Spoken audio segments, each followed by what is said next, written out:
Merci, Monsieur le Président. Ma question portera sur le recul des droits fondamentaux à l'Office européen des brevets. Une organisation internationale dispose le plus souvent d'une immunité de juridiction en vertu des conventions qui les ont instituées ou bien d'accords de siège. Cette immunité leur permet de ne pas être attraite devant les juridictions de l'État ou des États où elles sont établies. C'est compréhensible et c'est de bonne politique, notamment pour l'indépendance de l'organisation. Mais immunité de juridiction ne veut pas dire espace de non-droit ou de moindre droit.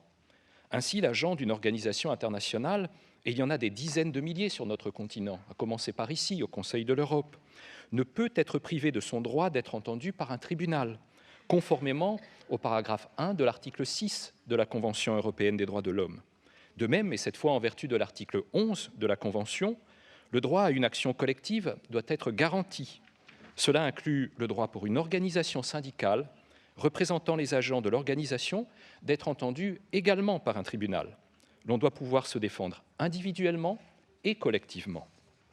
Voilà ce que la Cour d'appel de La Haye a rappelé à l'Office européen des brevets le 17 février de cette année, en levant son immunité, chose rare, presque inédite et en tout état de cause grave, afin de protéger les droits collectifs des quelques 7000 agents concernés.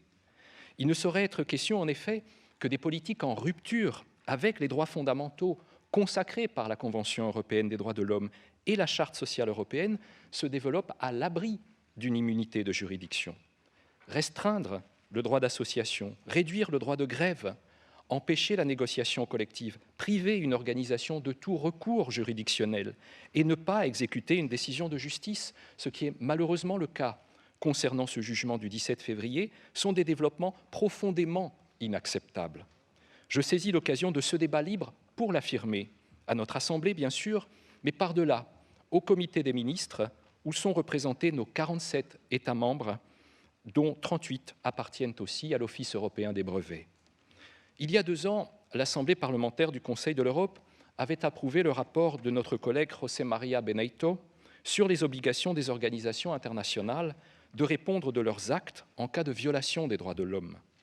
Dans la prolongation du rapport Benito, cette question du respect des droits sociaux, individuels comme collectifs, des agents des organisations internationales mériterait d'être prolongée, étudiée et surtout renforcée. Je connais l'Office européen des brevets. J'en mesure toute la valeur ajoutée pour l'économie européenne. Elle tient d'abord au travail formidable de ses agents. Mais je sais aussi ce qu'est son climat interne, le management par la peur, les entraves à l'action collective, l'absence de reconnaissance des lanceurs d'alerte et le manque de mécanismes indépendants de contrôle et d'audit interne. J'en appelle aux États membres, desquels l'Office européen des brevets tient sa légitimité pour agir, parce qu'il est temps d'agir.